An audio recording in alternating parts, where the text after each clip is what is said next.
She wouldn't sleep. I tried to put my baby to sleep and she won't sleep. Why won't you sleep? Because the wind is bothering me. Is it windy? It's very windy today. What's your name? Navel.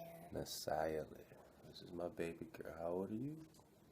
6. You're 6 years old. What are we going to do? Are we going to read? Yes. Yes? Here they go. Look right there. Yeah, man, we're up. We're chilling, man. I just had a wonderful marathon with Jay Stu. I think it was like a 4-hour marathon. Man, just to hear and feel the vibration of him and his queen and everything else going on, man. You know what I'm saying? We're all, you know what I'm saying? This is what it's for. This is what we're doing, man. This is what the buildup is, you know. It's the future, you know. At the worst case scenario, the least you can do is be on some sort of land that you own and not, you know, just stuck in between concrete and nothing. You know what I'm saying? So the fact that Jay Stu has taken such an amazing, you know, brave step, he's actually manifesting everything that we talk about when we say freedom, because we know we ain't free here, so can't nobody look at Jay Stu and his wonderful, you know what I'm saying, queen, you know what I mean, and then say that they are leaving anything other than hijack. We see hijack in North Carolina. We see hijack happening all over the place. What's next? Anyway, so we did a lot of reading. So I guess my beautiful Messiah is going to come. She going, help me hold the book. You got to hold it for me. It's too heavy. It's too heavy, man.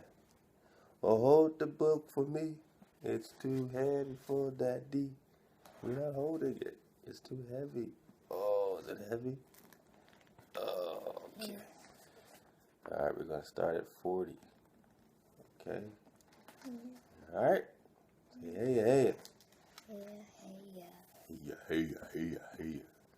All right, so let's just read Isaiah 40. You know what I mean? Then I'm going to go on. We're going to drop some drop. We're going to get into some Prester John. I mean, I got books all over the place, man. I got the Behold a Pale Horse. We're going to get into that a little more. Sister Nina's been dropping that. You know what I'm saying? I got Lost Tribes. Oh, can you reach that? Bring that one. Hold that one. All right, show the people the book. We have the Lost Tribes and Promised Lands. Read it. You have to read it for them. What does it say? Lost tribes and Promised Lands. Lost Tribes. Say Lost Tribes. Lost Tribes. Lost Tribes and Promised Lands. The origins of American racism. All right, so, I mean, you know, we're going to get some Prester John drop out of this. We're going to dig into the Beyond the Poles, man. We're going to talk about some stuff. But let's get to this Isaiah 40. Let's go. You ready? Yes. All right. Comfort ye, my people, says, Comfort ye, my people, says Heya. Says Heya. Speak ye comfortably. Speak ye comfortably. To Jerusalem. Say it loud, they can't hear you. To Jerusalem. And cry unto her. That her warfare. Is accomplished. That her iniquity. Is pardoned. For she, louder, for she, she's asleep. She's like sleepwalking. She's not going to remember this tomorrow, right? Are you asleep right now? No. Are you going to remember this tomorrow? No. No, you're not. For she has received of Hea's hand double for all her sins. All right, so what we're saying here in Isaiah 40, comfort ye, my people, says your Elohim, says Heya. Speak ye comfortably to Jerusalem, and cry unto her that her warfare is accomplished. What are we seeing right now in the streets? War. What does it take? What's going on? What's being brought to our cities? War. So that her warfare be accomplished, that her iniquity is pardoned, and she has received of Hea's hand for all her sins, double for all her sins. The voice of him that cries in the wilderness, prepare ye the way of Hea, make straight in the desert a highway for our God. Every valley shall be exalted, and every mountain and hill shall be made low. You have to say it, made low. Made low. So every valley. Louder. Every valley. Shall be exalted. Shall be exalted. And every mountain. And every mountain. And hill. And hill. Shall be made low. Shall be made low. And the crooked. And the crooked. Shall be made straight. Shall be made straight. And the rough. And the rough. Places plain. Places plain. Alright. So literally you're hearing like the valleys and the hills and all the things that you're like, man, you know what I'm saying, how can I live in these terrains and all this kind of stuff. So every valley shall be exalted, and every mountain and hill shall be made low. So the valleys, the low areas will be brought up to a level plane, and the high areas, the mountains, shall be brought low, in these cases, to a level plane. So, you know, you're just talking about the, you know what I'm saying, these areas that we're like, you know, how are we going to be in this and be in this? You know what I'm saying? I'm not saying our sacred trees will be made low. You know what I'm saying? We're just talking about the hills in this particular case, you know. As we say, we're in a flat plane, but it's not exactly flat. It has hills, it has what's called hills, where they're calling mountains and valleys. But then we separate our trees and say, is that a pile of dirt? Or is that the root of a tree that was never uprooted? And this is what we're getting back to. So let's get this last part. You ready? Yeah. And the glory of Hea. And the glory of Hea. Shall be revealed. Shall be revealed. And all flesh. And all flesh. Shall see it together. Shall see it together. For the mouth of Hea. For the mouth of Hea. Has spoken it. Has spoken it. The voice said, cry. The voice said, cry. And he said, what shall I cry? And he said, what shall I cry? All flesh. All flesh. Is grass. Is grass. And all the goodliness thereof. And all the goodliness thereof. Is as the flower. Is as the flower. Of the field. Of the field. The grass withers. The grass withers. The flowers fades. The flowers fades. Because the ruach. Because the ruach. Because the ruach. Of Hea. Of Hea. Blows upon it. Blows upon it. Surely the people is grass. Surely the people is grass. Very good. Hey, she's doing pretty good for 2 in the morning. Hey, she's doing pretty good. All right. So, here's what we want to get right here. Verse 11. So this is Isaiah 40, verse 11. He shall feed his flock. He shall feed his flock. Like a shepherd. Like a shepherd. Like a shepherd. Like a shepherd. He shall gather the lambs. He shall gather the lambs. With his arm. With his arm. And carry them. And carry them. In his bosom. In his bosom. And shall gently. And shall gently. Lead those. That are with young. That are with young. All right, so let's get it. So how are we going to be taken care of? What's going on? Let's go back to verse 9. O Zion, that bring good news. Get you up into the high mountains, O Jerusalem, that bring good news. Lift up your voice with strength. Lift it up, be not afraid. Say unto the cities of Yahudah, behold, your Heya. Behold, Heya will come with strong hand, and his arm shall rule for them. Behold, his reward is with them, and his work before them. He shall feed his flock like a shepherd. So people say, how is the Most High going to take care of me if I leave the cities and I don't depend on the bad man, right? Right. So how do we take care of things if we have to leave the cities and we don't depend on the bad man? If we don't depend on the invader to feed us, how will we eat? He shall feed his flock like a shepherd. He shall gather the lambs with his arm and carry them in his louder bosom, and shall gently lead those that are with young. and shall gently lead those that are with young.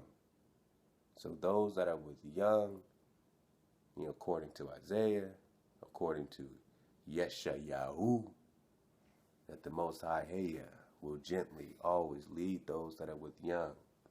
You know what I'm saying? He will make straight in the desert a highway. Every valley shall be exalted, and every mountain and hill shall be made low, and the crooked shall be made straight, and the rough places plain, and the glory of Heya shall be revealed, and all flesh shall see it together, for the mouth of Heya has spoken it.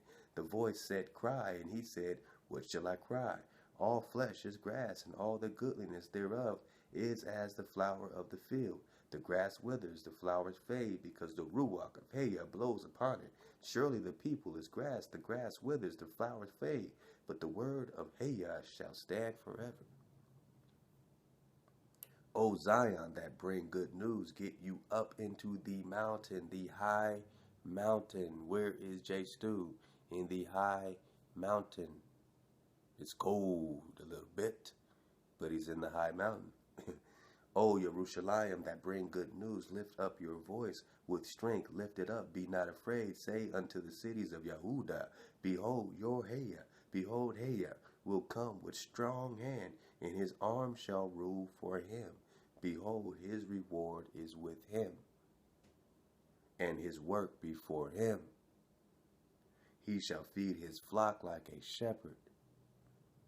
He shall gather the lambs with his arm. And do what? And carry them in his bosom, and shall gently lead those that are with young. And shall gently lead those that are with young. This is Isaiah number 40. Isaiah chapter 40. Yeshayahu. All right. You ready to go to sleep, Steve? Come on, man. I'm tired, man. Stop jamming me up, man. I'm going to put my baby to bed. You know what I mean? All right, let's get him started. We're going to get y'all started. Say peace. Peace. Drop Nation. Drop Nation. 432. 432. What else? 432. The Drop. This is Messiah. She's the one every time you click on the Vibe Suites. 432 to Drop. 432 to Drop. This is Drop Nation right here. I'm learning from the young. This is, wisdom being manifested. I mean, this is Mama K. How long have you had Mama K? For a very long time. Was it your first little blanket?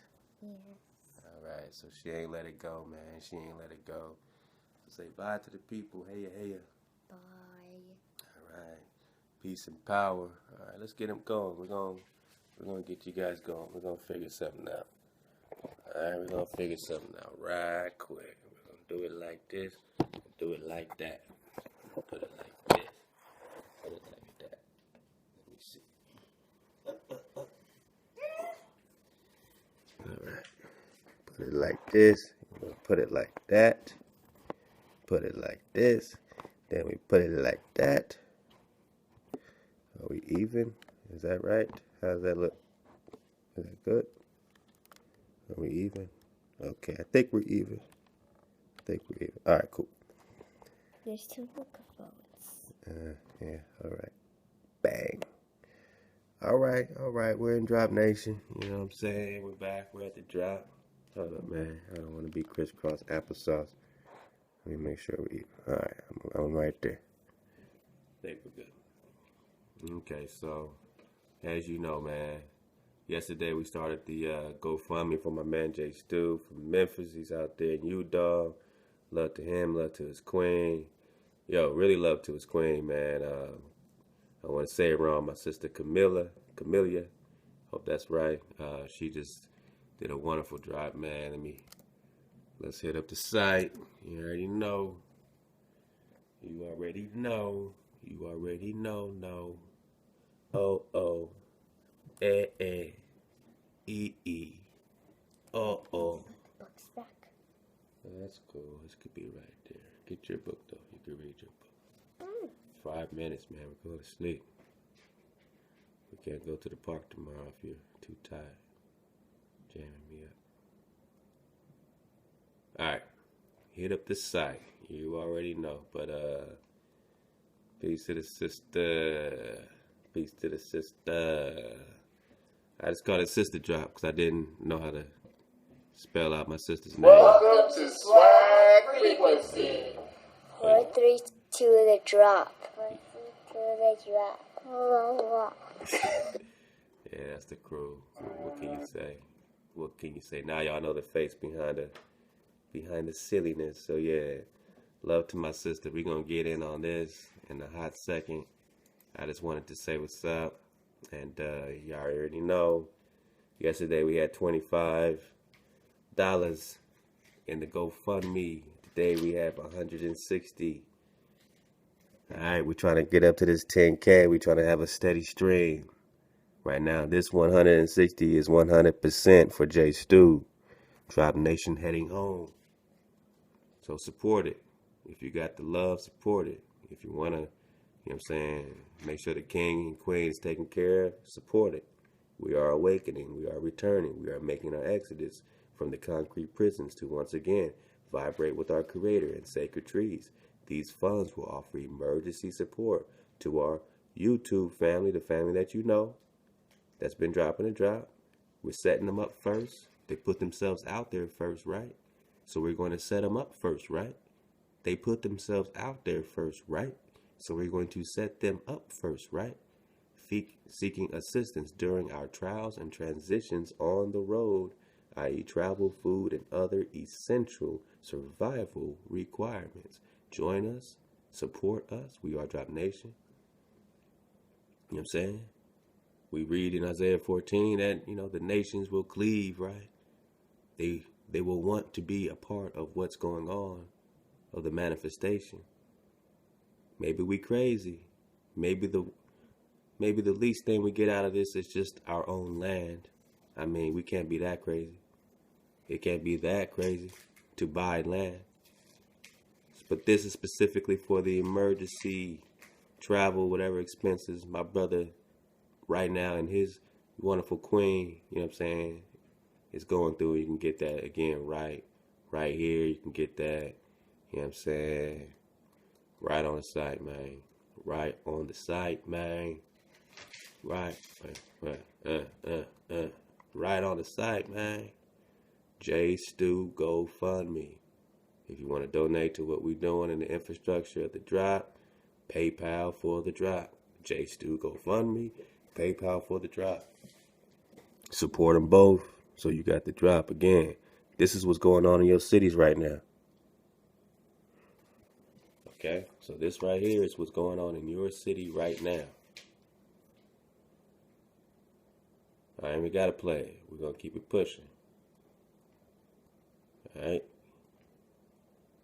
This is 432. Maybe we'll start like this, just to understand the semantics and what we do and what the frequency is. 4 plus 3 plus 2 is 9. What the signature is. What's the point of knowing that you are the image of the Creator if you don't know what the image is, what the seed is, what the frequency is? 4, 3, 2, drop. Let's go.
Energy, frequency, vibration.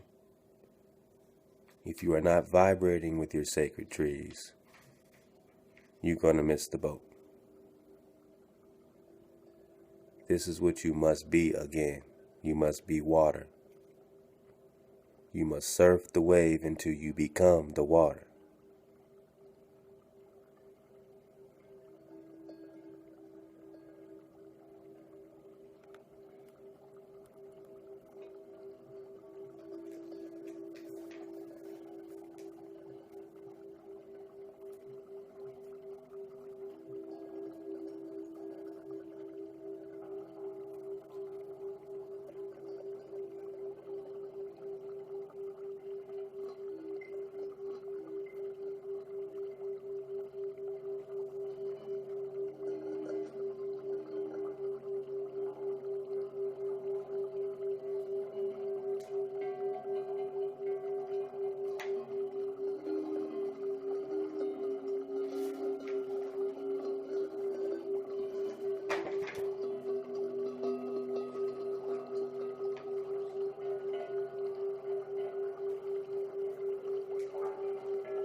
Okay.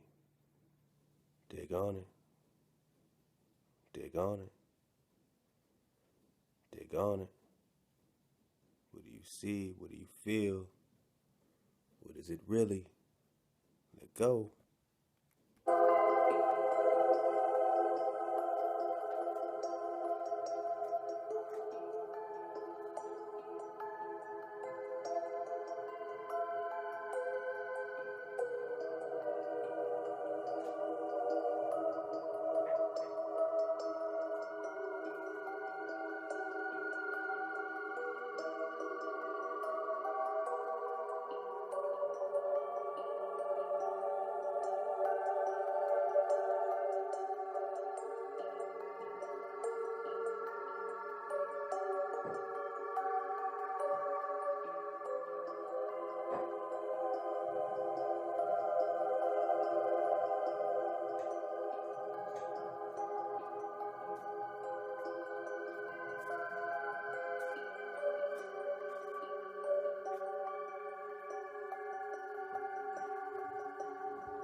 So what you're watching, what you've been vibing to, is this sabbatics experiment. This is nothing but sound going through the medium of water at the frequency of 432 hertz. Now, do you feel a hijack? This is the frequency going through the medium, the sound in the water, just like the sound in the sand, order, chaos. Do you see order or chaos? Have you been vibrating to order or chaos? They want you to believe everything started with a big bang, chaos, and out comes perfection.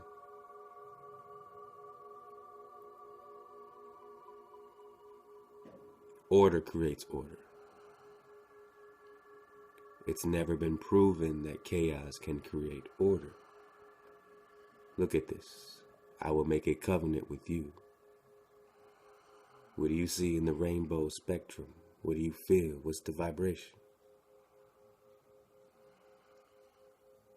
Sound and water is all you are watching. Sound and water is all you are watching.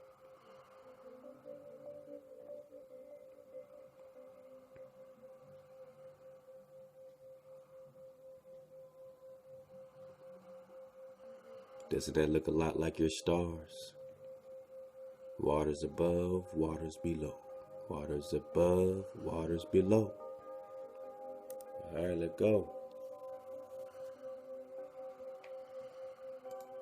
I think we're ready now to get some of this sister drop from our sister. Man, the power team is we just call them. Wisdom and knowledge, framer and shaper, manifestation in real life. Let go. Hello, I am Camelia, in case you guys are not familiar. I'm using Jason's YouTube channel to express myself. What I would like to talk about is women. And I mean women in the Septuagint, women in today's society, and also women in this current Exodus. So, in the Bible, it kind of appears, or one could lead to conclude, that women are limited to just being wives, mothers, and homemakers. But I would like to show you all that that is not so. Exactly, anyway. So, if we can all just pull out our Bibles. I'm reading from the Septuagint.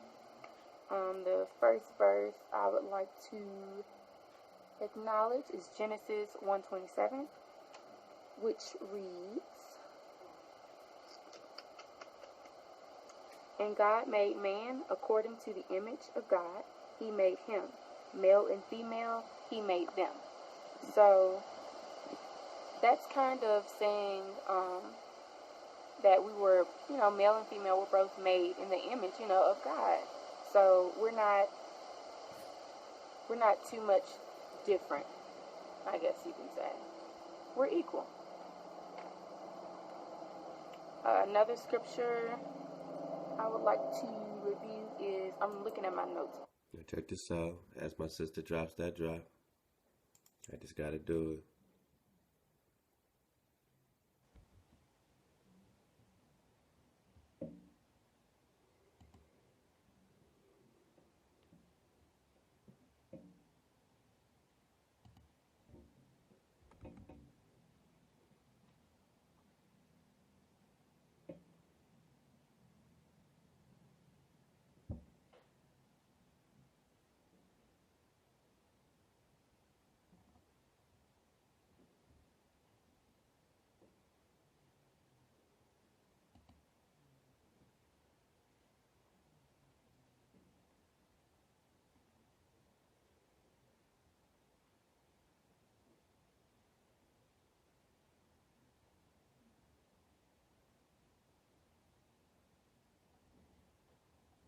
Welcome.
All right.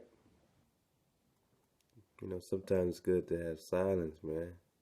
Everyone feels like they got a talkie-talkie, the walkie-walkie. Anyway, this is the Papal. If you followed that series, man, go back, check it out. This is just the beginning of it. Let me just get this right quick. Man, every time I go back through it, it's just so much drop, man.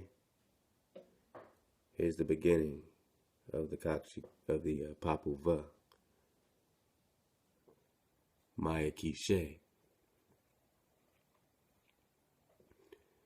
Here we shall gather the manifestation, the declaration, the account of the sowing and the dawning by the framer and the shaper, she who has borne children, he who has begotten sons, as they are called, along with Hanuapu Possum and Hanuapu Coyote, Great White Peccary, and Coeti Sovereign, and Quetzal Serpent, the heart of lake, the heart of sea, creator of the green earth, creator of the blue sky, as they are called. With wisdom in the beginning, with wisdom in the beginning, with wisdom I created the earth. With wisdom in the beginning. In the beginning, with wisdom, the green earth, Mother Earth, creator of the blue sky, Rakwa, I beat it out. Rakwa, I beat out the expanse of the sky and stretched it out like a tent for you to dwell in.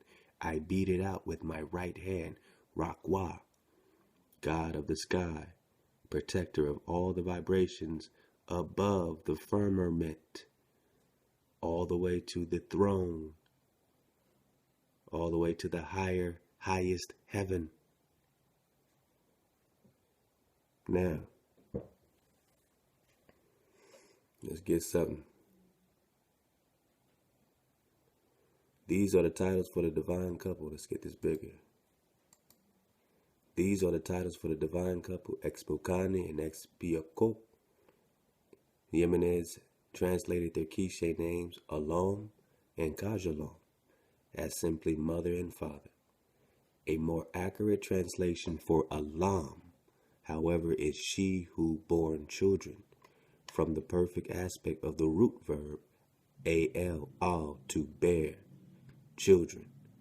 The name of the male god, Kajalam, specifically indicates his having begotten male offspring, thus he who has begotten sons. Alright. Fray Bartolome de las Casas wrote in the 16th century, that's the 1500s, that the people of Guatemala worshipped as their principal gods the Great Father and the Great Mother that were in heaven, apparently referring to this divine couple. Now,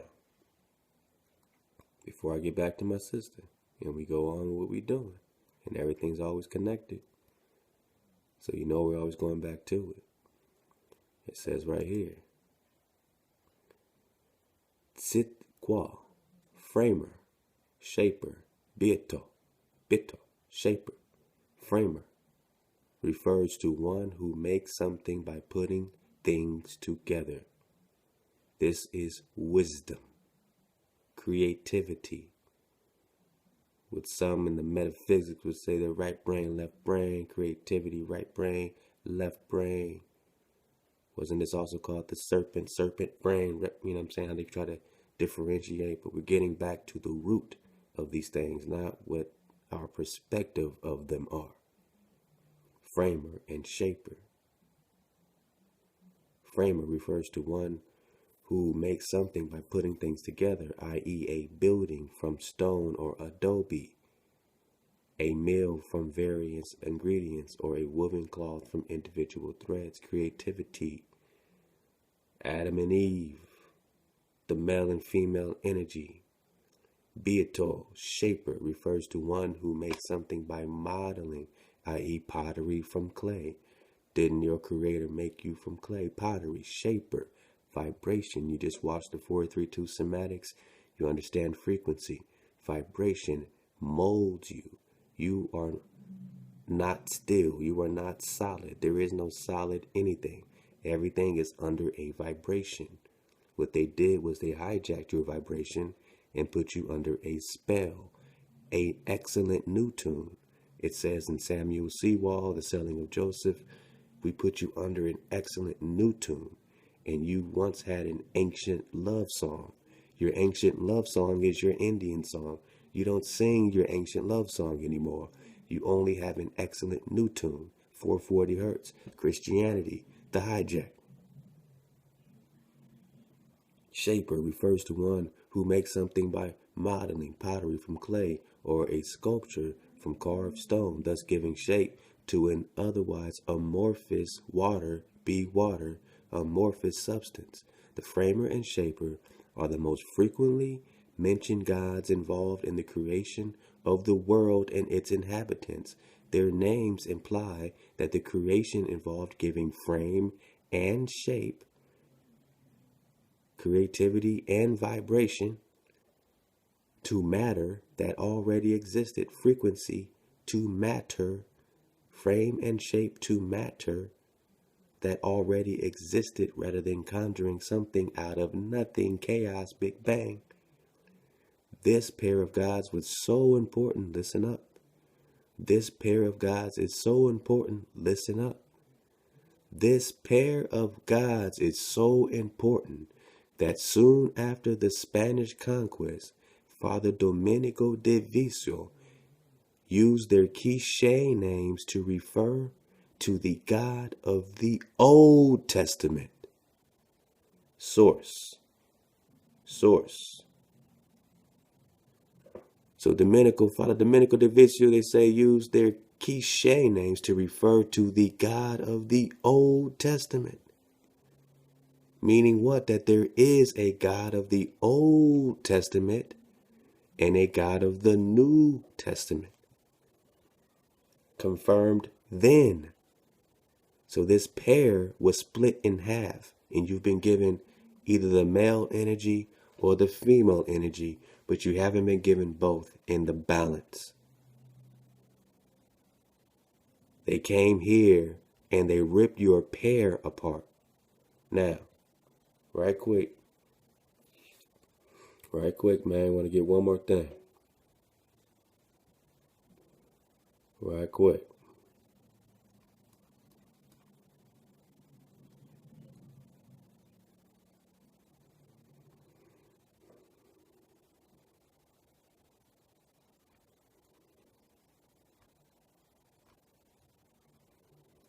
Yeah, Michael, man. I'll get it later. It might be in the Coxie Quells, I was thinking, because I was reading them both simultaneously. But that's what I wanted to leave off on. So you have Heart of Lake and Heart of Sea. Creator of the green earth, creator of the blue sky. You know what I'm saying? In the Coxie Quells, it breaks down how these cliches, you know what I'm saying, these, our people, you know, we saw everything, creation as a house. We saw our world, our habitat as a house with a roof, the firmament. Everything they had, most of the babies correlate to our Torah, except that we have to still get our balance, our vibration. It's hard to get our vibration just from the Torah, based on we're reading it, you know what I'm saying, and how we're being delivered, how it's being brought to us, all in this male energy. We're not given the framer and the shaper, yet we cry out for a mother, we cry out for wisdom, we cry out for the earth to rock with us, man, to protect us, but yet we don't have any understanding that our wisdom is our mother, is the womb, and that she only rocks with you when you're in the order of your father's house, the order, the vibration, the seed, the energy, the frequency.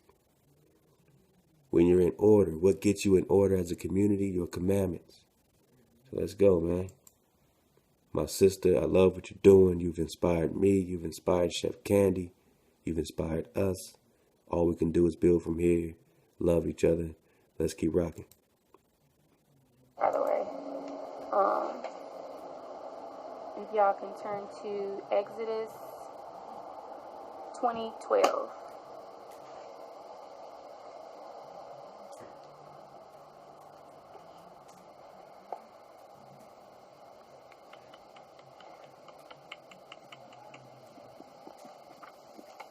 All right, 2012. And it reads, honor thy father and thy mother, that it may be well with thee, and that thou mayest live long on the good land which the Creator thy God gives thee. Bang. And I'm not going to keep cutting you off, sister. I'm going to let you rock after this. But honor your father and your mother is in your commandment. And you're like, yeah, okay, no doubt. I honor my mom and dad. But when you dig deep, when you start vibrating, you're like, oh, honor your father and your mother, the framer and the shaper. The framer and the shaper. Your father and your mother. The framer and the shaper. Your father and your mother. Heart of lake, heart of sea. He who has begotten sons. All right. The framer and the shaper, she who has borne children. All right. He who has begotten sons. You dig? They collectively are evoked and given expression as the midwife and the patriarch, whose names are Expiacok and Exmukani. Of course, I'm not saying it right. The protector, right? Wisdom, the protector, and the shelterer. You cry for shelter and protection, your mother and your father. Twice midwife and twice patriarch, as they are called in Quiche traditions. They gave voice to all things and accomplished their purpose in purity of being and in truth. This account we shall write under the law of God. And then they bring and let you know that while they're writing, they are being subjugated. So they separated the law of God and Christianity when they translated it. Because these translators were letting you know that they are now writing this under the law of God and under the command of the Spanish army. And we're doing it under Christianity. So now you say Jesus is God, right? Well, if Jesus is God, then you don't have to separate the law of God and Christianity. So even with the hijack, they're letting you know they're being hijacked. So I can respect that shit. The law of God. This account we shall now write under the law of God and the law of Christianity. There's a separation between Christianity and the law of God. Just like Domenico Vicio said, there's a God. This represents the God of the Old Testament, the creator, the actual creator, the framer and the shaper. Wisdom, your protector and the shelterer, your father, the law, the order, the vibration, the seed, the energy, he who has begotten sons. We shall bring it forth because there is no longer the means whereby the Papal Va may be seen. And it gets deep, man. That's the last time. My sister, go fund my sister, go fund my brother. Let's go. Come on.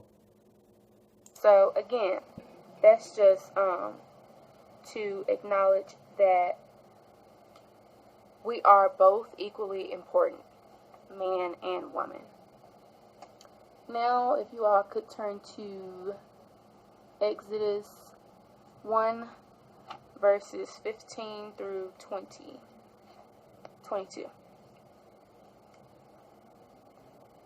And it reads, "And the king of the Egyptians spoke to the midwives of the Hebrews. The name of the one was Sephora, and the name of the second Phua. And he said, When ye do the office of the midwives to the Hebrew women, and they are about to be delivered, if it be a male, kill it, but if a female, save it. But the midwives feared the Creator, and did not as the king of Egypt appointed them. And the king of Egypt called the midwives and said to them, Why is it? Oh, I left out something. And they saved the male children alive. And the king of Egypt called the midwives and said to them, Why is it that ye have done this thing and saved the male children alive? And the midwives said to Pharaoh, The Hebrew women are not as the women of Egypt, for they are delivered before the midwives go into them. So they bore children, and the Creator did well to midwives, and the people multiplied and grew very strong. And as the midwives feared the Creator, they established for themselves families. And Pharaoh charged all his people, saying, Whatever male child shall be born to the Hebrews, cast into the river, and every female save it alive." So I'm not gonna keep reading, but as you can see, women, we're important here. These women, they jeopardize their own safety and rescue the young children. Now, if you could turn to Micah 6:4. And just right quick, just look how beautiful these trees are behind this sister. I mean, let's just pause for a second and just remember. They decided to leave already. They are not planning to leave. They have left. And all this sister is doing while she's connected to the mother energy, the earth, God of the sky, God of the earth. She's connected to this feminine, this wisdom. And she's telling you, hey, there's a balance, people. And in order to understand how to unlock this vibration, you have to get the balance. She's not saying, I want to run the house. She's saying, I understand that I am an equal energy. And that without equal energies, you won't have the balance to do anything. The framer and the shaper is your equality. We fight each other as women and men because we are from the framer and the shaper. And our goal is to find balance. Ain't that right? Ain't it every day in your house you trying to find balance with your woman and your man?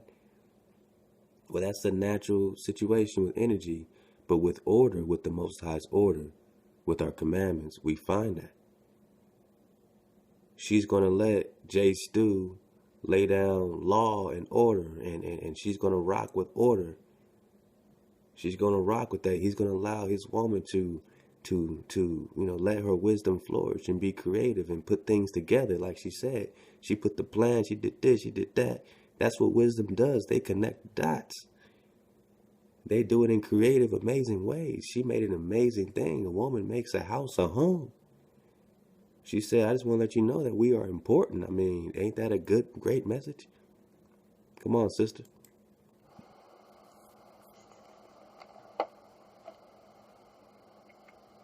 And it reads, For I brought thee up out of the land of Egypt, and redeemed thee out of the house of bondage, and sent before thee Moses, Aaron, and Miriam. So Miriam, a woman, has a pretty important role here. She has the role of helping her brothers lead Israel. So, as you all can pretty much conclude, women are not all, or they were not all restricted. Ooh, it's windy. They were not all restricted, as we all have been led to believe. They were not. So, we can I've come to believe that maybe, the stories of the women were, only put to a minimum as a part of the hijack, right? Alright, so women today, we pretty much support the men, and men can still be viewed as dominant, and everything around us, men seem to be the face of things, and women tend to be behind the scenes. But we all know that women are the ones usually actually doing the work. And men, they play the role, of being the face of things. Hey, you know what they say, behind every strong man is a strong woman. Let me tell you, behind the scenes, Chef Candy, my lady, my queen, man, I've been rocking with Chef Candy over a decade, yo. Chef Candy, man, has rocked through the thunder and the lightning, yo. And yeah, man, she done put in major work. And in order for me to get to this point, it's only because Chef Candy has been putting it down all day long. And yeah, when it comes to these type of plans, we need our strong women holding us up, connecting all these things, seeing it different ways. And we need that balance. So rock with my sister and understand what she's saying. You know what I mean? Don't be like, so male energy must be dominant. I cannot lose control. I must be so dominant. Yo, you just gotta be. You gotta learn to be again. And then B is balance. B stands for balance. You go and learn to be, you go and learn to balance your ass, man. Or you can't see your trees. You can't connect with your trees. So y'all get the rest, man. It's going to be on here. We're going to get right into it because now I'm motivated, man. Now I'm motivated. We are already in the library. We're going to go into the Lost Tribes of the Promised Lands. Again, man, love to Uno on the beats. Getting to the root. You know what I mean? He just the man with the PDFs, man. Y'all need something, just holler at Uno. If he don't got it, he'll find it. 2 for 5, 5 for 10. Get it on the low. You know what I mean? Uno got it on the low, man. Love to my homeboy. You already know. All right, man, let's get to it. Stop playing around. This ain't no play, man. All right, I know y'all think this might be, I mean, come on. I just turn and open this up. Come on, man. Stop the play. Hey. Amadas of Mexico. I mean, I want to get this. I'm just teasing y'all, though. This is chapter 13. We're not on chapter 13. Let's go. We're going to go to chapter 3. We want to get into this Prester John. I just want to make a little intro into it. Enter Columbus. We just got that golden world drop. I don't like to be linear. I like to just skip ahead sometimes. Now, this is interesting. Whoa. Oh, man, did I lose it? Did I lose where I was? Oh, man. It's probably for the good of things. I would have got sidetracked. But we see Genghis Khan. There's some Genghis Khan dropping here. So, my brother Lex Will, man. Love to my brother's been holding it down with the info on the Khans and the Chams and the Changs and the Chans. Let's go. Prester John, or the Noble Ethiopian. Now, I've done some little side recon. I haven't looked too much into Prester John. But there's a whole myth around this Prester John.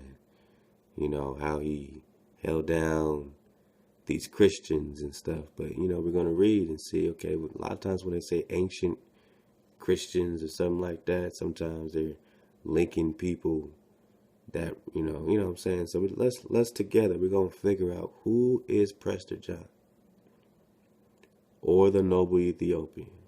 Many scholars will conclude that he was a melanated brother. He was melanated. He was a black man. Prester John is a black man. Let's just get that shit straight and done with. So let's go. Make it a little bigger for my homies. I don't know if I could rock like that though. Hold up. Aye. Alright, now we back. I'm just experimenting, I'm trying to make it feasible for the people. But I'm gonna have to do it like this.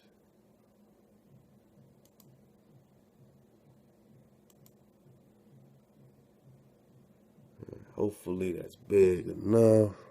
Let me try to get it one more. I know it's hard to see. We just pull it up, man. It's in the library. All right, it's in the library. Let's go. Prester John, or the Noble Ethiopian. Maybe I can go one. How's that? Is that best? All right. So let's go. At a place south of Egypt on the Catalan map, a Saracen king, so already, you're talking about a Negro, is described as being always at war with the Christians of Nubia, who are under the rule of the Emperor of Ethiopia. Whoa, that's a mouthful. We ain't even done with the sentence. This is still the first sentence in this chapter. If y'all can't download this and read it, shame on you. At the place south of Egypt on the Catalan map, a Saracen king is described as being always at war with the Christians of Nubia, who are under the rule of the Emperor of Ethiopia, of the land of Prester John. But Ethiopia is below the southernmost edge of the map. Wait a minute. Let's just get orientation. Ethiopia is below the southernmost edge of the map. Does that make sense? Or are we talking about the Alkebulan map upside down Africa? Then Ethiopia becomes the southernmost edge of the map. But let's keep going. And we learn nothing more about this. The narrators of John de Bethencourt's Canarian expedition speak of going to Africa to obtain news of Prester John. And Prince Henry's chronicler, Gomez Ioannes de Zurara writes of the explorations along the African coast that the prince not only desired to have knowledge of that land, but also the Indies and the land of Prester John, if he could. Right? So Prester John must be related to these Indies, these Americas. So he says, Gomez Ioannes Zurara writes of the explorations along the African coast that the prince not only desired to have knowledge of that land, but also the land of the Indies, and of the land of Prester John, if he could. Indeed, the search for Priest John, okay. Whoa. Prester John is Priest John. Okay, so now we can call him Priest John. For the name, which is Presbyter Johannes in Latin and Prêtre Jean in French, is simply a variant of this. So we're just talking about a priest. What type of priest are we talking about? Was considered by Zurara to be one of the main reasons for Prince Henry's whole enterprise.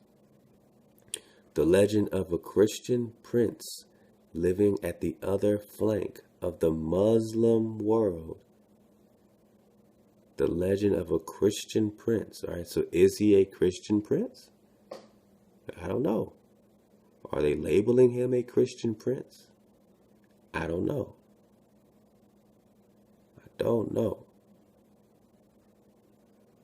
I just remember that the last drop we dropped in this, I'm not going to go to it now, but in chapter 8, so skip ahead to chapter 8, and I think the second or third page in chapter 8, Columbus's golden world, and it goes into, this Israelite king, and it compares Genghis Khan to this Israelite king. So let's just, keeping it open. So we have a Christian prince living at the other flank of the Muslims. Shout out to Let Us Find the Truth that dropped the etymology of this Muslim, how it just meant promise or people of a promise in a promised land. So we're trying to decode this thing. Muslim does not mean Islam in etymology. When they say Muslim, it simply means people of a promise. And that's word to Let Us Find the Truth. So the legend of a Christian prince living at the other flank of the Muslim world, or people of a promised world, promised land, had excited Europe for nearly 300 years. So they've been excited about the legend of people over here, according to this particular situation, for 300 years. They've been excited to meet your ass, Negro. They've been excited to meet you for 300 years, these people. But Henry the Navigator's zeal to find him may seem surprising in the light of the dismal history of race relations that was to ensue as a result. So, in other words, what happened next in terms of the captivity, the slavery, the race relations? For by this time, most educated Europeans considered Prester John to be black. Dang. I hope everyone can see that all right. To be black. Can I get it even bigger? Man, I can, but then it starts sliding over on me.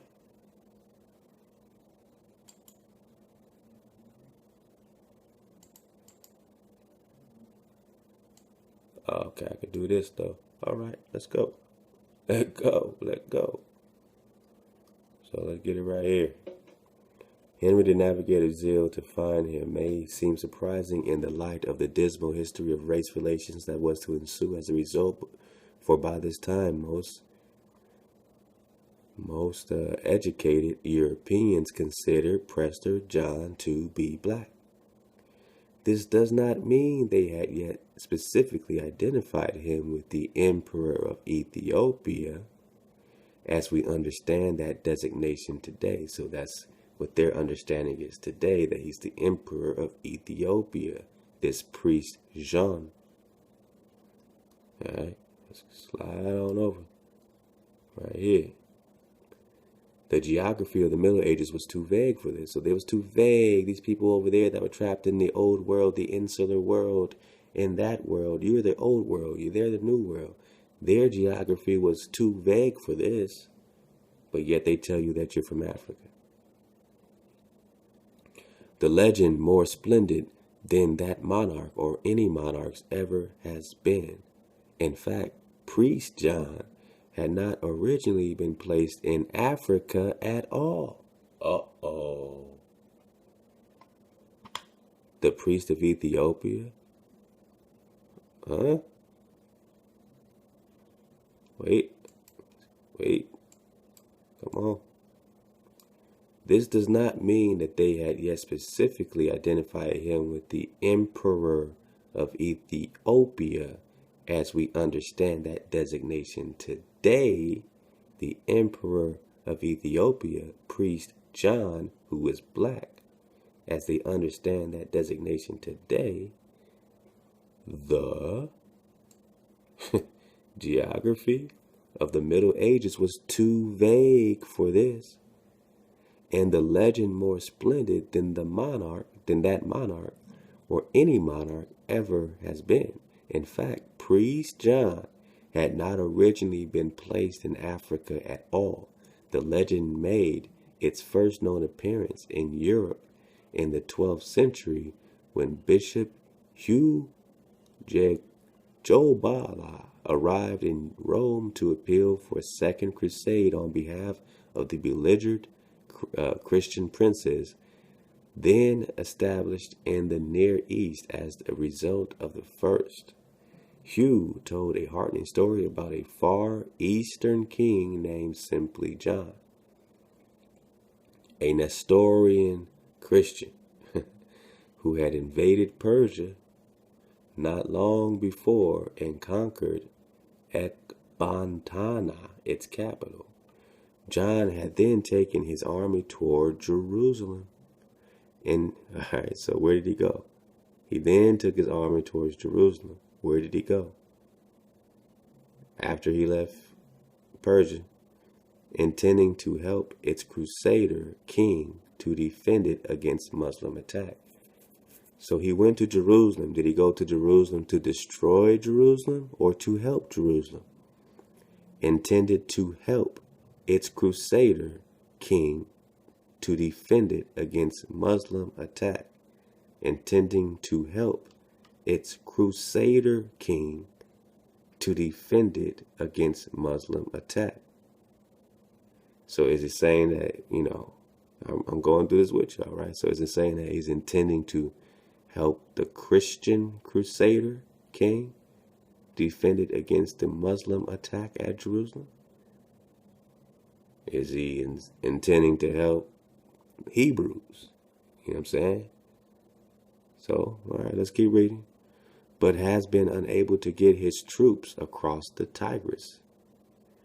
Describing John as a descent of those magi who had made obeisance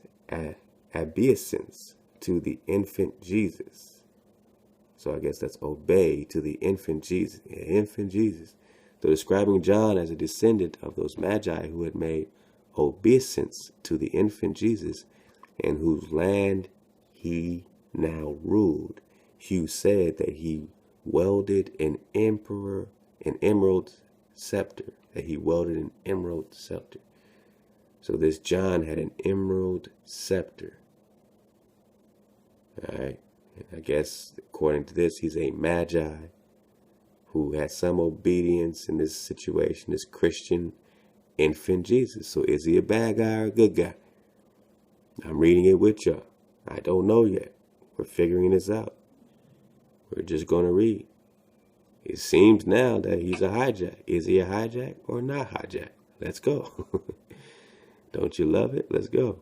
Hugh's story may have been based on the exploits of an actual Tartar king. The Tartars were, all right. So this story that popped up in Europe, now they're trying to trace the origins of it. So this guy is just a myth. No one is saying he really exists. Just like Genghis Khan, right? Like, no one found Genghis Khan's body. He could be a myth. Oh, no one found Abraham. He's just a myth. All right, what's the truth? So Hugh's story may have been based on the exploits of an actual Tartar king.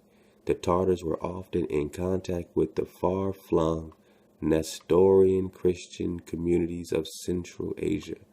Nestorian. Right quick, let's look up Nestorian.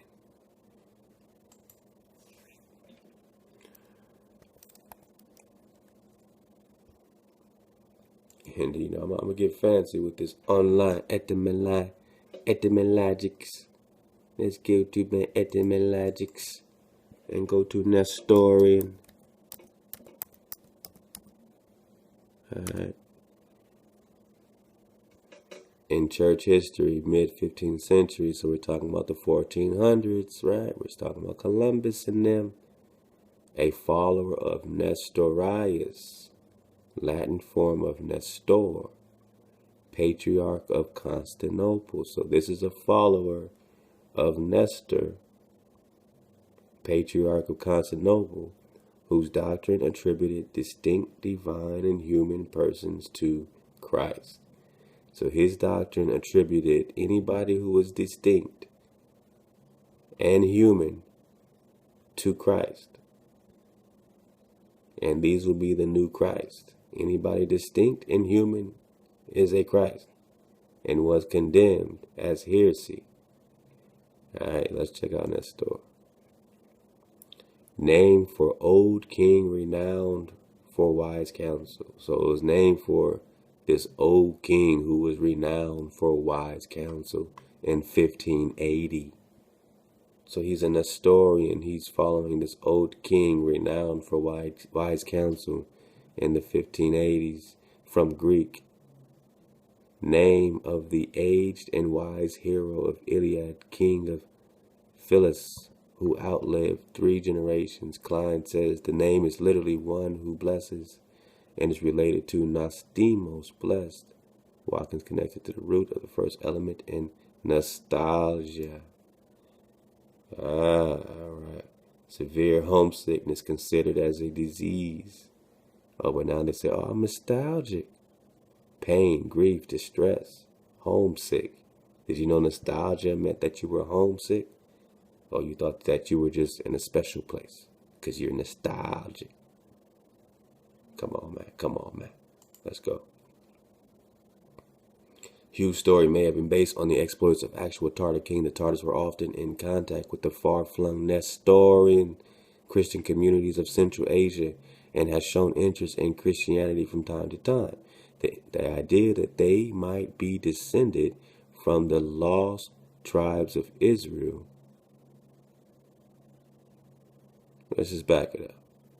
Hugh's story may have been based on the exploits of an actual Tartar king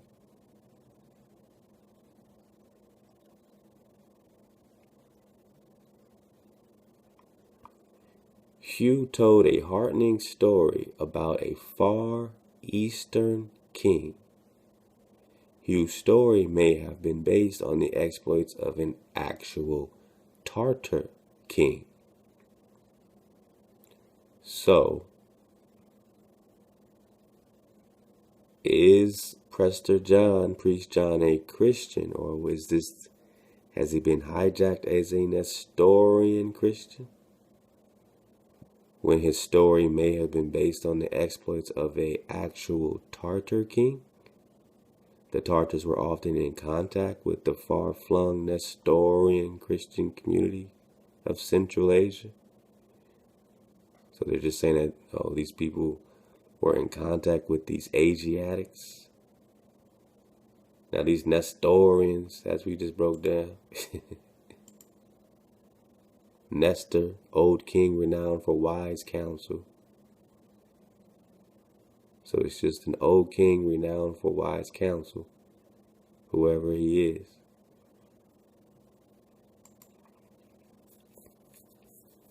The Tartars were often in contact with the far-flung old king renowned for wise counsel communities of Central Asia and had shown interest in Christianity from time to time. Okay. Are they, is this a hijack? What's going on? The idea that they might be descended from the lost tribes of Israel, who? The Tartars? Also helped encourage the dream that they would one day see the light, convert to Christianity. So they want to convert these Tartars. The actual Tartar king, Hughes told a heartening story about a far eastern king simply named John. Priest John is an actual Tartar king who had contact with the old king renowned for wise counsel in Central Asia and has shown what they're calling interest in Christianity. The idea that they might be descended from the lost tribes of Israel also helped encourage the dream that they would one day see the light, and they wanted to convert them to Christianity in mass and form the other jaw of the great Christian pincer movement against Islam. So they wanted these Tartars, these Israelites, to convert to Christianity and help them fight against Islam. And of course, the example of a mass conversion in the Central Asian steppes had been provided by the Khazars because they converted to Judaism. Many Europeans eventually thought this had been a conversion to Christianity. Later on, there was to be a widespread, so they're linking Christianity with Judaism, which is also why they're linking the Christianity here to Judaism, which is why they're throwing Christianity, because it's just a generic thing. Just like Catholicism, Catholic means universal. It's a universal thing. They want you to convert into universal religions and have a universal currency. This is just universal. Your father is specific. They are universal. They have to be, because when you get specific and tribal, they get left out. They don't like that. So they must be general, and they must be general, Gentile, general, Gentile, Christianity. Later on, there was to be a widespread but mistaken belief that Genghis Chan, right? The C and the K, what's the difference, right? Put a C right here. C-K. Chan. Zingis Cham had become a Christian. So this is just a myth, right? Later on, there was a widespread but mistaken belief. Okay, y'all with me? We're going to make a dismount real soon. So there was a widespread but mistaken belief that Genghis Khan had become a Christian. The Tartar version of the legend was still strong enough in the late 13th century for Marco Polo, here he goes again, to assume that a neighboring prince he had heard about a while. He had heard about while in Cathay was Prester John, a neighboring prince. So we got a prince, a king in Cathay, all right? And if I'm not mistaken, just to make sure we know where Cathay is, Cathay.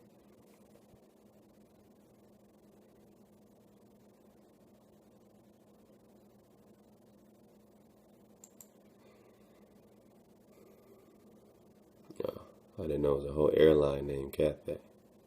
Look at that.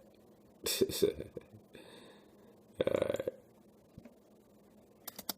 Let's just put in region. Map.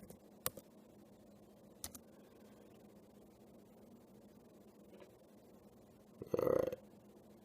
So we're getting a couple little maps here.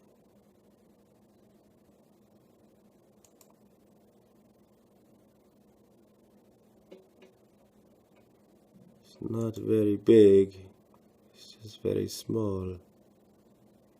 Sea of Cathay, Great Eastern Sea. Let me try to find a better one.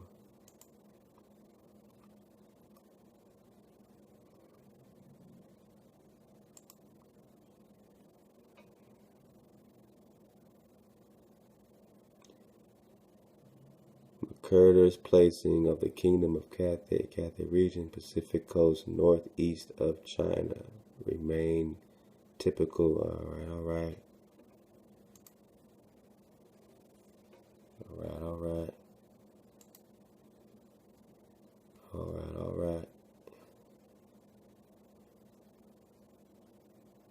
Tartaria. So we have a link between what? Cathay and Tartaria. Indostan, India. Gang.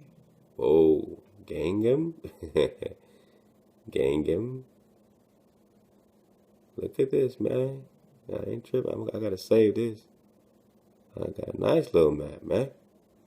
It's a nice little map, man. Indostan, India. Indo-European, Indostan, India. Tartaria. Okay. Alright, man, let's keep going before we go crazy. Later on, there was to be a widespread but mistaken belief that Genghis Khan had become a Christian. Mistaken belief that he became a Christian. Or did he? Alright, well, let's keep going. The Tartar version of the legend was still strong enough in the late 13th century, which is the 1200s, for Marco Polo to assume. Remember, we keep saying that 750 BC is really 1200s. You being taken to Assyria in the 1200s. Assyria, Africa. Marco Polo to assume that a neighboring prince he had heard about while in Cathay, Tartaria,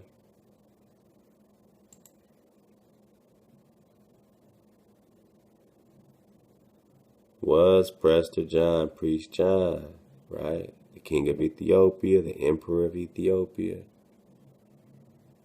But a new and more fantastic version had appeared in the later part of the 12th century, some 20 years after the Second Crusade, advocated by Bishop Hugh, had ended in failure. No doubt the Christian imagination was now in great need of fantasy concerning the East, and this is what it got in the celebrated Prester John letter, a work of unknown provenance and authorship which no longer exists in its original version. We know it today only through a multiple of recapitulations published in the ensuing centuries, in prose and in verse, in Latin and in vernaculars, many of them embroidered with the fantasies of later generations. The summary that follows is based on an inferential reconstruction made in the 19th century of the original. The letter is purported addressed to the Christian emperor. All right, this Christian sometimes I'm just saying is a code word. Sometimes they mean Christian, other times they mean some other link, and sometimes they're actually referring to Hebrew, and they're just linking it with Christian. So that's why I said, is this guy a hijack? This emperor of Ethiopia? Let's go. In some versions, Manual of Byzantium, and others, Frederick Barbarossa, by John the Presbyter, King of Kings and Lord of Lords. They're calling this guy. In order to describe himself and his realm. Now that knowledge of our greatness has reached. Now that this knowledge of our greatness has reached you. John claims to have exceeded all men in riches, virtue, and power. Alright, so if this is in the 1200s, it's saying the Tartarian king. Could this have any relation to Mansa Musa? Again, in our Hyborian map, we show Timbuktu over here in the game map. Is it a game? Is your map a game? Is this any relation to Mansa Musa? Montezuma or Mansa Musa, same thing. So, I mean, we can't have a bunch of the richest, most powerful black men, right? So if they're all over here, this priest John, or is this another rich brother who's the emperor of Ethiopia here? But let's keep going. John claims to have exceeded all men in riches, virtue, and power. When he rides forth into war, he is accompanied by more than 100,000 cavalrymen and more than 1,000,000 foot soldiers, marching behind 13 enormous crosses made of gold and precious stones. All right, so is he a super Christian that has enormous golden crosses? I know, it's confusing, but we're reading. Let's go. Come on, stay with me. Stay with me. We're gonna dig through it. You keep digging. You help me out. I want to know. 72 kings pay tribute to him. 13,000 men eat at his table every day, and they are served by 7 kings, this black man. 52 dukes and 365 counts, as well as by humbler retinue, Roman and Greek clergymen alike at John's side. Wait a minute, that made me think about something right quick. Let me pull it up.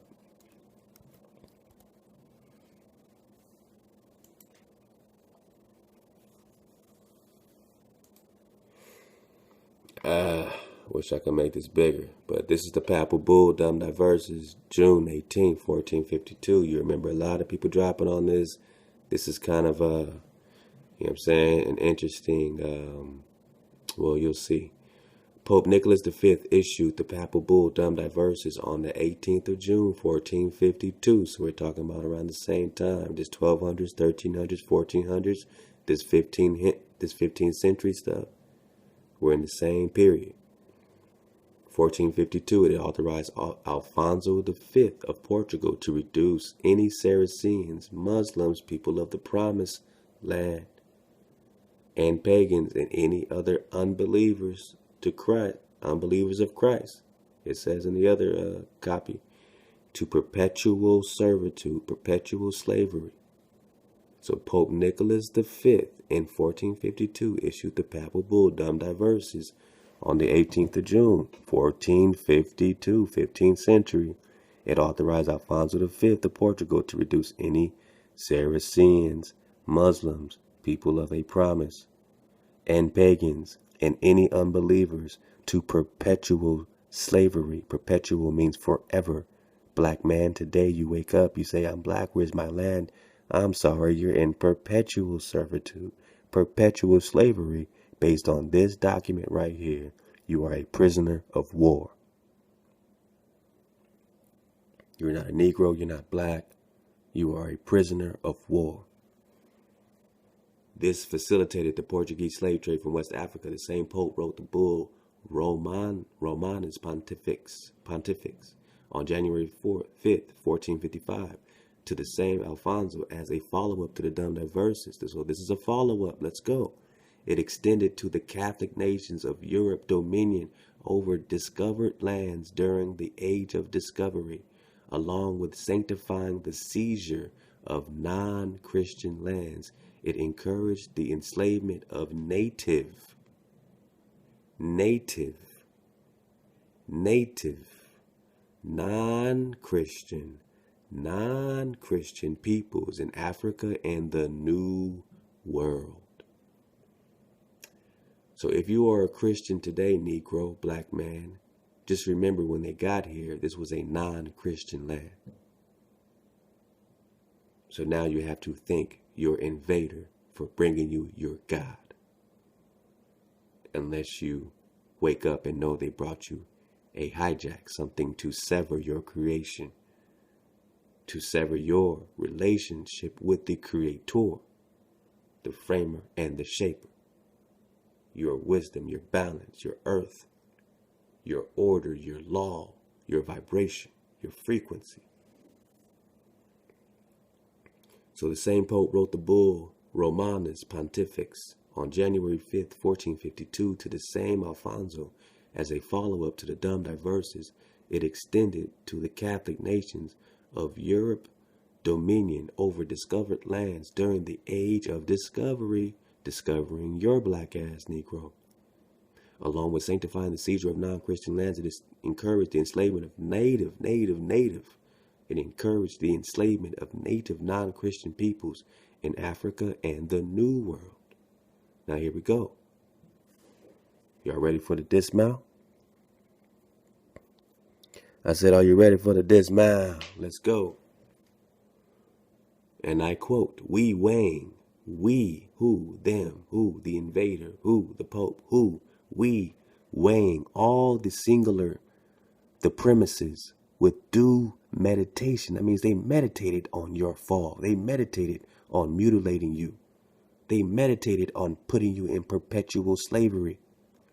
We weighing all and singular the premises with due meditation, and noting that since we had formerly by other letters of ours granted among other things free and ample faculty to the aforesaid King Alfonso to do what to you, Negro, in your land, America?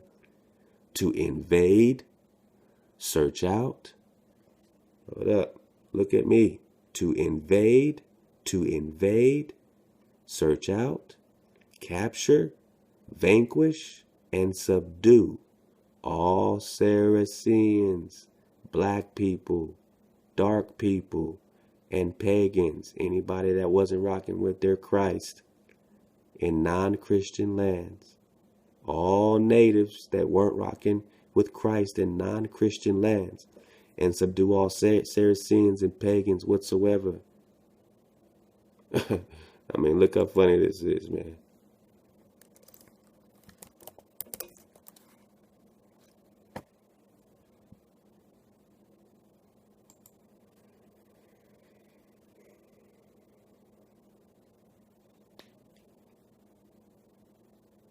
Y'all remember the Andrews thing we dropped with the pigs of ancient Scotland, the tribes of the Andrews family.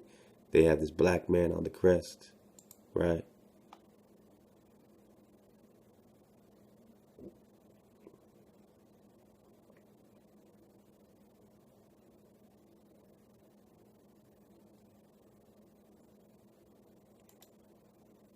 All right. Sorry for the slow poke, but yeah, y'all see.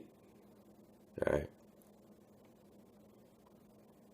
On the crest of the Andrews family crest. You know, my last name is Andrews, as many of y'all know.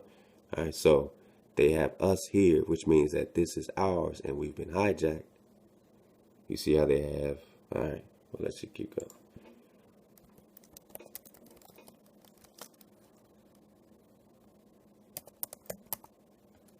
Let's do it like this.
This side, you know what I'm saying, everything's directed towards this genealogy, this red thread, and them, you know what I'm saying, looking for these names, right? So when I put in Andrews,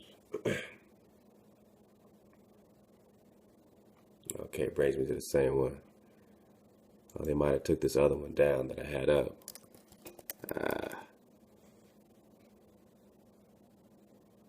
Might have taken it down on us.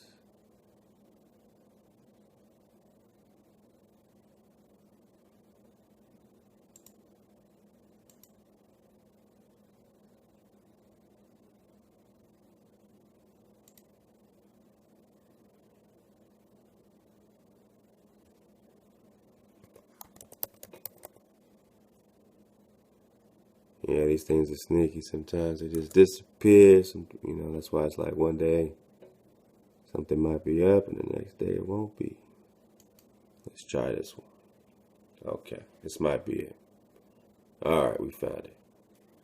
How much time we got? About 5 minutes. All right, let's make our dismount. So when we look up Andrews here, we see the spelling variations. Andrew, Andrews, Mac Andrews, Andro, Andros, Andro. Right, San Andreas. We see first found in Caithness, like Cathay, Caithness.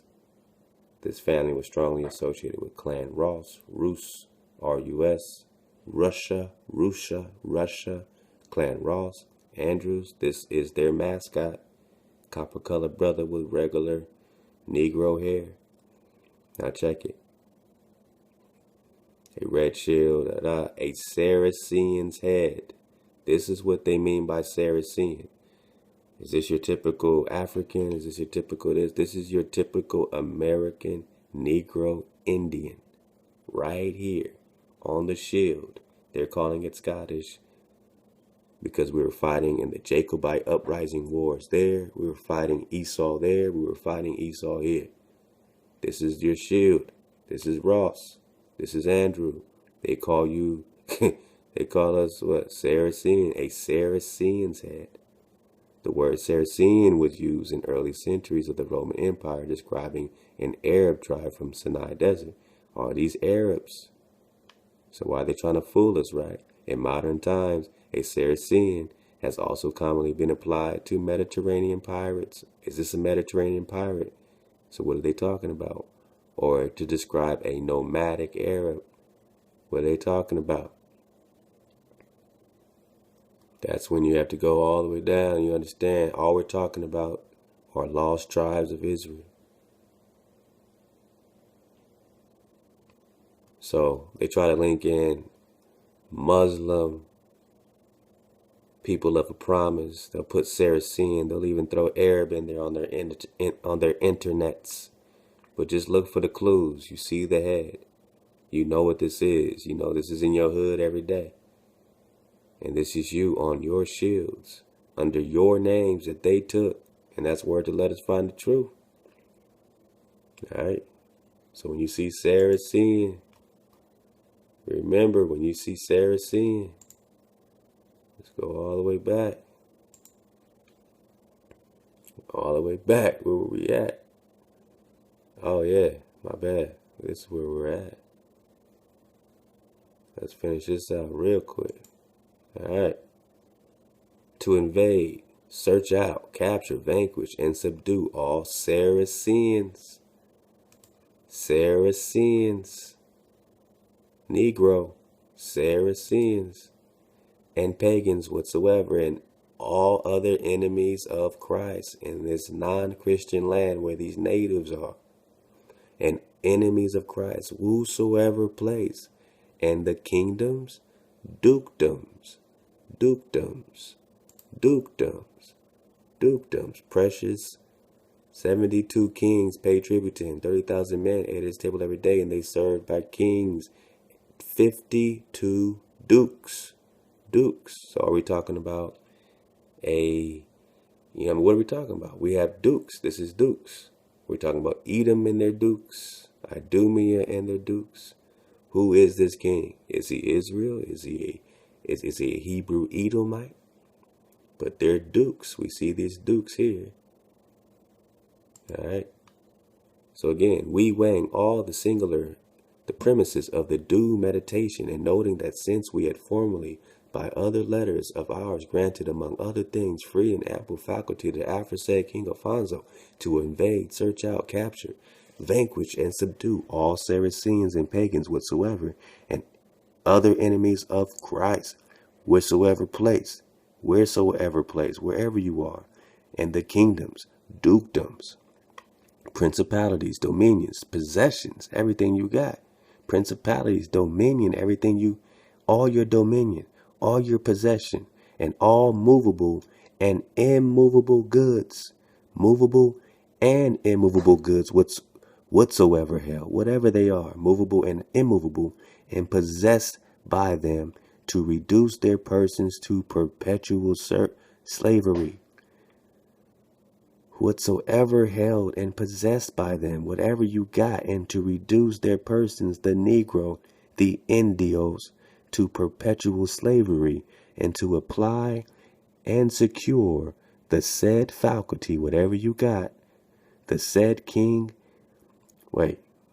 and to apply and appropriate, I skipped the whole line, and to apply, so after they reduce you, Negro, to perpetual slavery, and to apply and appropriate to himself and his successors the kingdoms, dukedoms, counties, principalities, dominions, possessions, whatever he took from you now goes to himself and his successors, the descendants of the Europeans today that have taken the title of American from the Americans, possessions and the goods of yours, and to convert them to his and their use and profit, to their use and profit, to their use and profit, by having secured the said faculty, all your shit, the said King Alfonso, or by his authority in the aforesaid Infante, justly and lawfully, lawfully,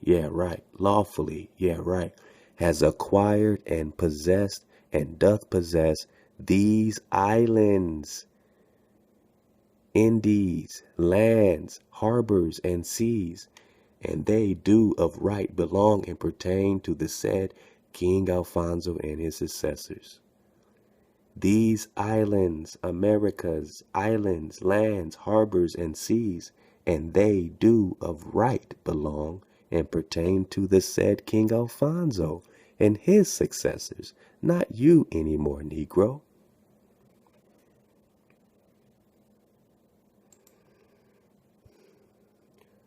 "30,000 men eat at Prester John's table every day, priest John, and they are served by 7 kings, 52 dukes, and 365 counts, as well as by humbler retinue. Roman and Greek clergymen alike eat at John's side." So we must be talking about a Hebrew Edomite king, possibly. "The table itself is made of emerald, supported by legs of amethyst. Other tables in the palace are of gold and ivory. The place, built after the pattern of one erected for King Gundavor by the Apostle Thomas, is a vast structure of shittim wood, ebony, gold, onyx, sardonyx, and crystal. John's bedchamber is bedecked with gold and precious stone, and his bed is made of sapphire." All right. That's just a little bit into it. You know what I'm saying? Because we're going to get deep into the Ethiopian stuff. So, that's just an intro into this Prester John. It's just an intro. And we're going to get, more also into this Beyond the Post next, man. Beyond the Post. Behold a Pale Horse. It's like 4 in the morning, man. I gotta go to sleep. But yeah, Behold a Pale Horse. We'll get back into this as well. Back into the protocols of the wise men of Zion. You know what I mean? Back into the word, the scoop, the skinny. And again, love to Sister Nina, because she's been tearing all the way through this. She's the one that put it back on my heart to even put it up in the library. And then I found it, the hard copy, in my mama's garage. You know what I mean? So we'll get back into this Behold a Pale Horse. We'll get into the protocols of Zion. This thing is through and through. Got quite the drop. So protocols of the wise men of Zion. We'll get back into that in a hot second, in the hot skip. I almost want to get the very beginning again. Protocols of the wise men of Zion. Protocols of Zion were referred to in the late 1700s. The first copy available to public scrutiny surfaced in the early 1800s. Every aspect of this plan to subjugate the world has since become reality, validating the authenticity of conspiracy. Author's note: this is an exact reprint of the original text. This has been written intentionally to deceive people. For clear understanding, the word Zion should be Sion. Any reference to Jews should be replaced with the word Illuminati, and the word Goyim should be replaced with the word cattle. So we went into it and we realized that, Zion and Sion are two different things. Zion and Sion are two different things. Zion and Sion are two different things. Sion connected to Mount Hermes, and Zion connects to Mount Zion. And those are two different things. So we'll tear back through this, go into the phrases and what's really in this, man, and how these things are connecting. You know what I'm saying? This is going to be real deep. But we're getting into Prester John, the Ethiopian. We're on page 41 of Prester John, Priest John, the noble Ethiopian.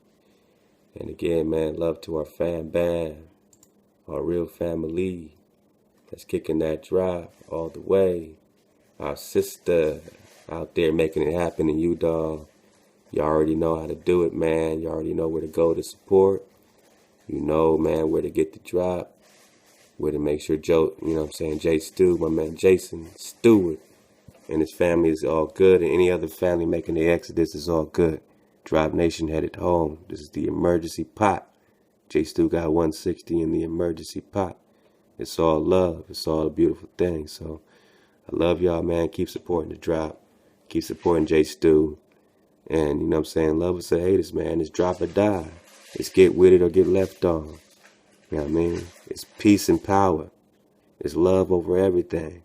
It's love vibration over everything. It's framer and shaper over everything. It's our vibration. It's our wisdom. It's our sacred trees over everything. Would you rather have your sacred trees or your pyramids? You want your pyramids or your trees? How far you want to go back, Jack? I love y'all. And we got to stay up. We always going to suit up. And at the end of the day, it's all about choosing up. Choosing the right path, the narrow road. Choosing to see again. Choosing to feel again. Choosing to vibrate again. All day, every day, man. So love y'all. Stay up, suit up, choose up. We'll be back with part 2 of Prester John. Love to J Stu and his lovely out there making it happen on the narrow path.